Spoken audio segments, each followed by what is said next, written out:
Alright guys, what is going on? Welcome back to another video. Today we're going to be doing something really awesome and special. I want to do for quite a while actually. This would be One Piece manga reviews. Just reviews on certain arcs and mangas in general. I could do just overall like manga reviews, but we're going to be starting off with One Piece, and we're going to be starting off with a specific arc.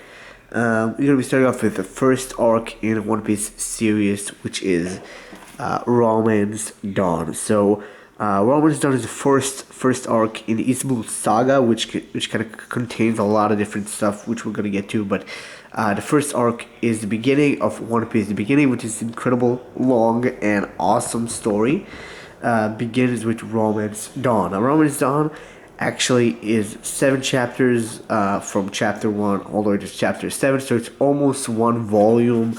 We can like look inside and kind of see what I'm talking about. So right over something around this is still Romance Dawn ends right here. So chapter 8 is already Orange Town.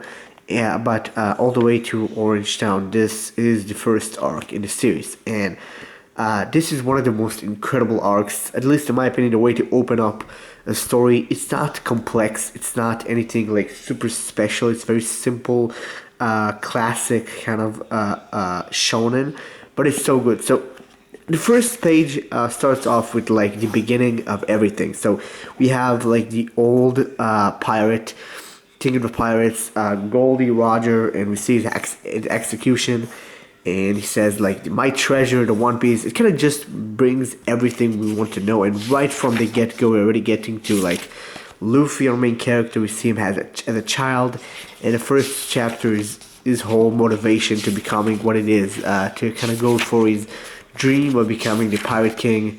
We see his mentor, Shanks, which really throughout the whole series, like if we're gonna take like a book, like I don't know, like chapter like 60 or 50, I don't know what, I mean volume, not chapter, you're always going to see Shanks in the beginning. So we're gonna give a story off. Oh, we don't have that in the first volume, but I think somewhere around in like second or third volume, you're gonna see something like that. Wait, just a sec here. There it is. I found it. Yeah, right here. Wait. No, that's still that. It's that. Yeah, there we go. So, every chapter, volume begins with like showing us the characters, and even if I'm gonna show you, like, you know what? Let me just show you. Actually, just a second. Wait.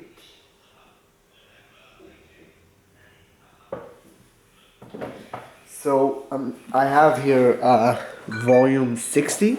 So as you can see, this is like really one of the like super much into the story. This is obviously the first volume. So if we're gonna look at volume 60, right? At the beginning of every volume, where you're gonna see a bunch of different characters, you're still going to see, just a second, here, Shanks.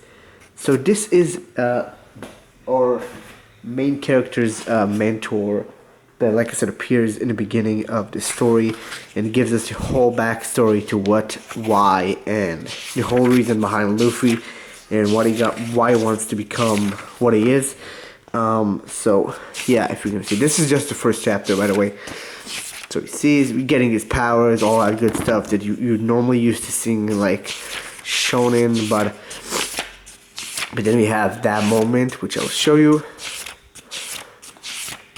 This specific moment right here, this such an iconic moment of the series, which is Luffy. We see him becoming what we know he's supposed to be, the King of the Pirates. Obviously, Shanks putting his hat on him and making him just having his dream of becoming what he wants to do. It's a really good arc in general.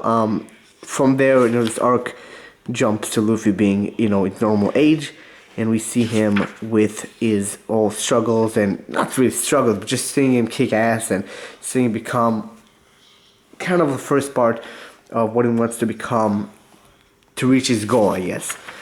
So yeah, we see him with Alvida and Kobe and a lot of different characters. I won't get into this is gonna be just a very basic kind of review, but yeah, you can see a bunch of different stuff when it comes to this character.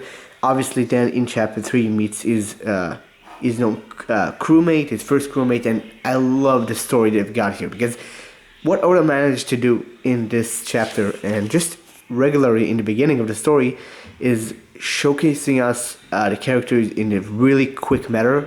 It really does make a very simple flashbacks and simple like stories, but you really care for these characters in such little time. Like the first time we see this character of Zoro, which is the first crewmate in Luffy's pirate crew, he seems like a bad guy, like a really like horrible type of person, and suddenly, very suddenly, we get to like know how good of a character he is, how good of a person he is, and yeah, it just goes on. We have some great action, just a lot of great stuff that when you read this volume, this arc, you really feel like holy shit, this is a really, really, really awesome series to begin. It starts off so strong, and you really, really do believe like this is going to be truly, truly incredible, and I love that. I love when the series do that.